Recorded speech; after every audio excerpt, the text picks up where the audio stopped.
Hadirin, yang paling menarik, ketika selama sepekan Anda beraktivitas, dikumpulkan oleh Allah di rumah Allah ini, maka Allah subhanahu wa ta'ala mengingatkan kepada kita, dalam selama sepekan beraktivitas itu, berapa di antara aktivitas kita yang sudah menjadi zikir kepada Allah subhanahu wa ta'ala.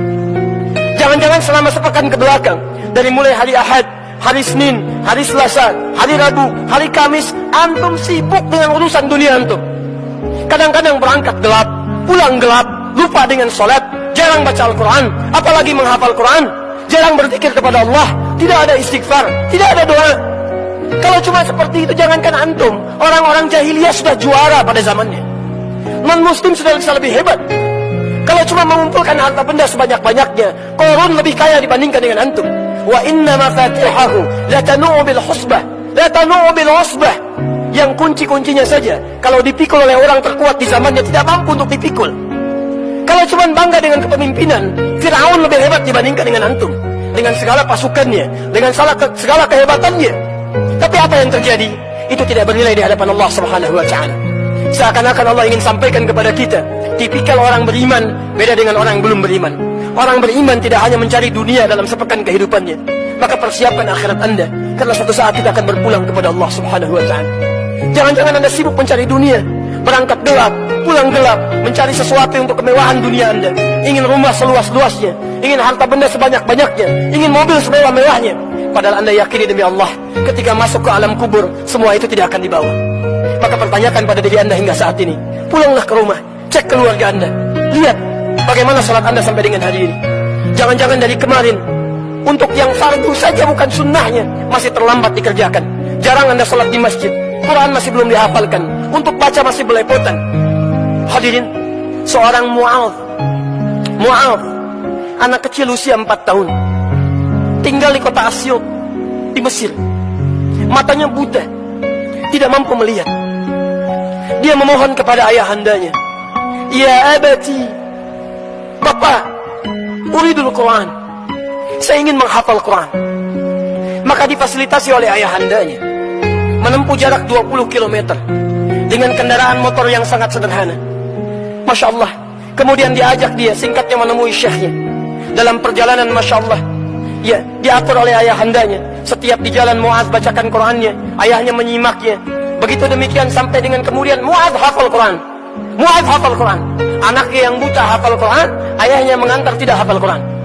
Tapi yang paling menarik, secara singkat, ketika anak ini sudah hafal Quran, dalam keadaan buta, sanggup menghafal Quran dengan bacaan yang sangat indah itu, tiba-tiba datanglah kemudian seorang reporter dari Kuwait, karena kisahnya viral di media sosial. Datang seorang reporter dari Kuwait, mewawancara anak kecil ini.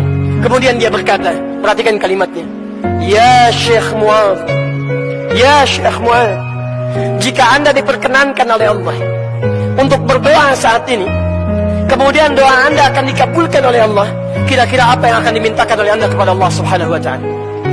Perhatikan kalimatnya, "Wallahi, demi Allah, wallahi, demi Allah, saya sejak mulai menghafal Quran, dalam keadaan mata saya buta ini, sampai dengan saat ini, kalaulah saya diperkenankan untuk bermohon kepada Allah dan dikabulkan, saya akan meminta kepada Allah 2 hal dalam kehidupan saya.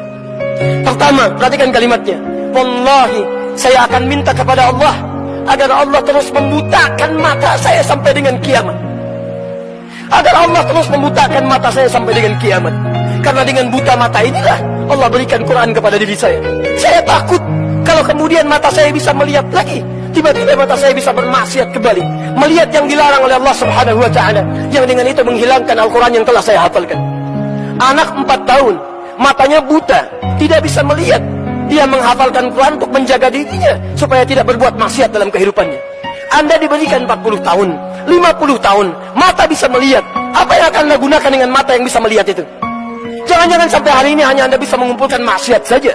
Jangankan menghafal Quran, membaca Al-Quran pun masih belum baik dalam bacaan kita.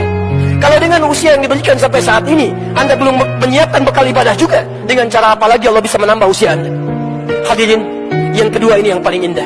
Dan disinilah kita akan menutup khutbah kita dengan bermohon kepada Allah subhanahu wa ta'ala. Perhatikan apa yang disampaikan Mu'adh. "Wallahi, saya akan bermohon kepada Allah subhanahu wa ta'ala, jika itu diperkenankan, saat saya datang di hari kiamat nanti, dengan tangan saya bergetar, kaki saya bergetar, dan saya akan menghadap kepada Allah sendirian tanpa ditemani oleh siapapun, termasuk ayah saya yang menemani saya. Saya akan katakan kepada Allah pada saat itu, perhatikan kalimatnya, Ya Rabb, Ya Rabb, jika sampai saat ini hamba menghadap kepadamu, masih kurang bekal hamba ya Allah untuk bisa masuk ke dalam surga. Mohon ya Allah, mohon kurangi hukuman hamba ya Allah dengan Quran yang telah hamba hafalkan ini. Mohon kurangi hukuman hamba ya Allah dengan Quran yang telah hamba hafalkan ini. Ada anak usia 4 tahun, matanya buta, tidak sanggup untuk melihat. Dia masih memikirkan bekal untuk kembali kepada Allah Subhanahu wa taala dengan menghafalkan isi Al-Quran. Anda diberikan 40 tahun, 50 tahun, 60 tahun, matanya sehat, fisiknya kuat. Bila sampai hari ini saja belum sanggup untuk sekadar membaca Al-Quran, butuh berapa lama lagi waktu yang dibutuhkan oleh Anda untuk kembali kepada Allah Subhanahu wa taala?